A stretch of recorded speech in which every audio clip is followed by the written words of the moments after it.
Did you see that one piece I posted, the combination piece? I'm not sure.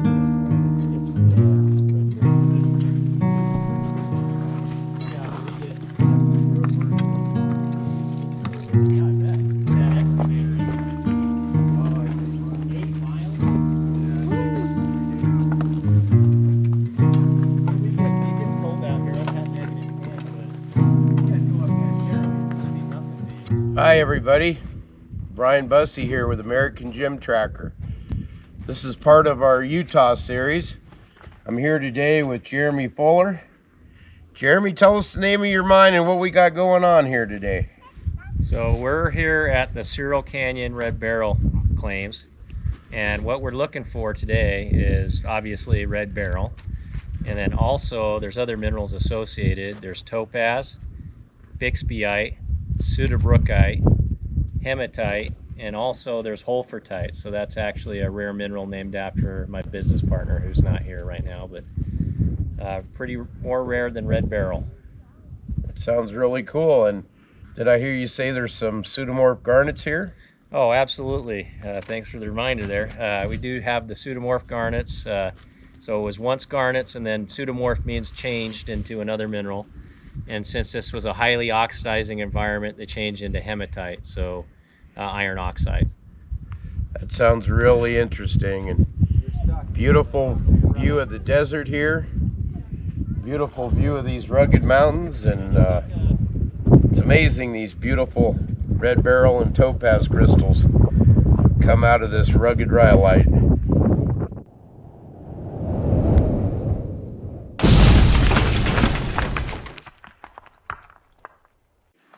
We've had different partners, so the names changed, but essentially John's owned it in one fashion or another since '82. Okay. Hofertite is a mineral named after him.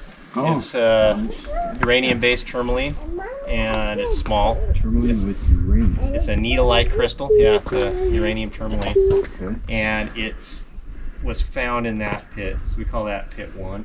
Uh-huh. This is pit 2. This is where the majority of the work was done in the 80s and 90s. We're going up to our current workings, where we have the bigger beryl, and they're more tabular. So down here they're rosettes, so they almost resemble roses when you get them. And up there they're more thicker beryl. So, but we will see. Follow me.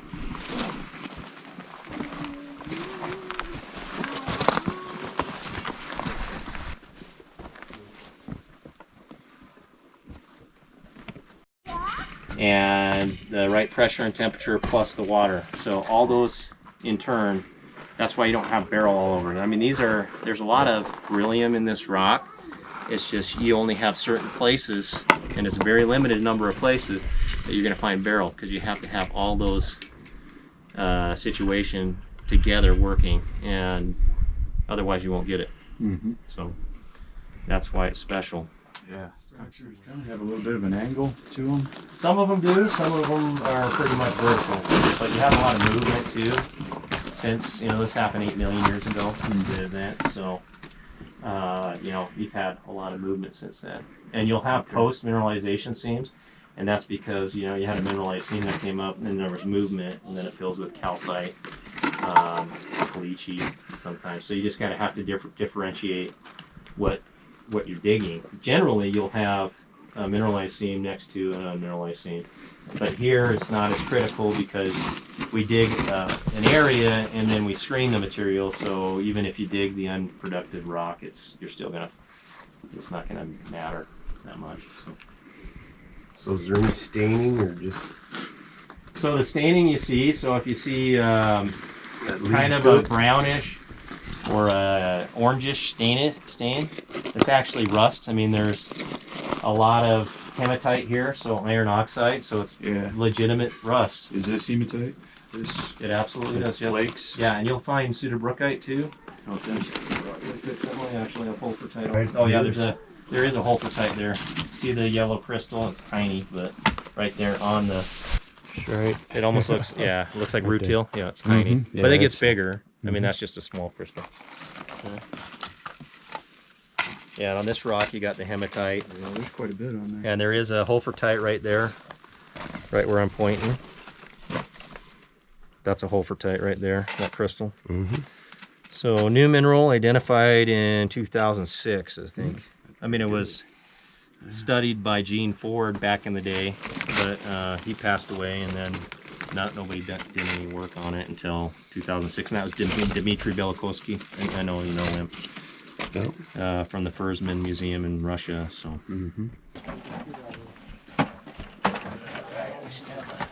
Back up here for you.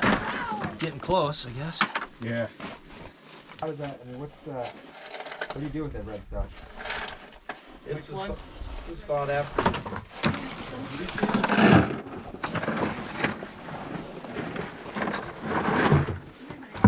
Thank you.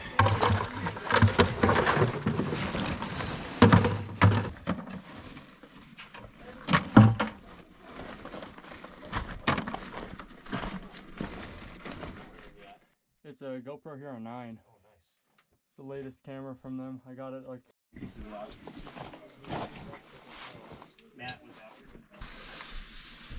It's gonna be here, I know it. So I'll work on that, and I'll bring it out, and then we can screen it. And I'm guessing there's gonna be something decent in it.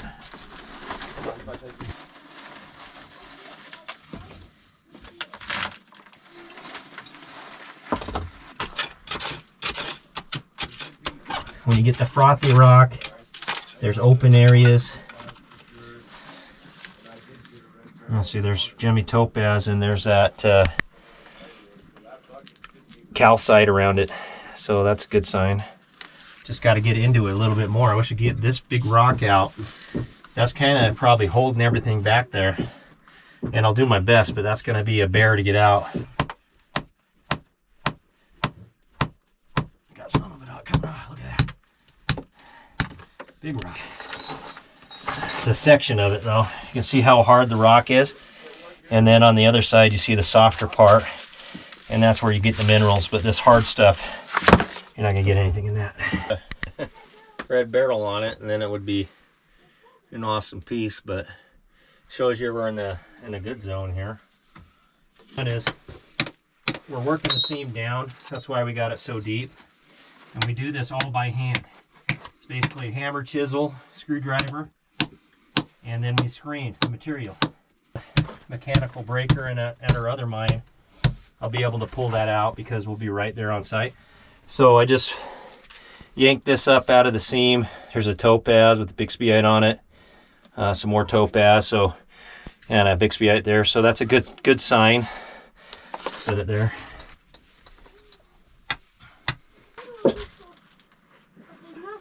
Well, I think we got something. Got it. Look. So that's a nice barrel on one of those garnets. I just knew that we were going to come across one of those. So that's on. It has Bixbyite with it. It has topaz, and that'll even clean up even better than that. Man, that's awesome. It's got me shaking a little bit. So I'm trying to keep it straight, but that's a nice piece. It has topaz. That's a good one. Has Bixby, so it's on a Pseudomorphed Garnet. Has topaz. Has Bixbyite, and that Red Beryl, which is a real nice one. That is really cool.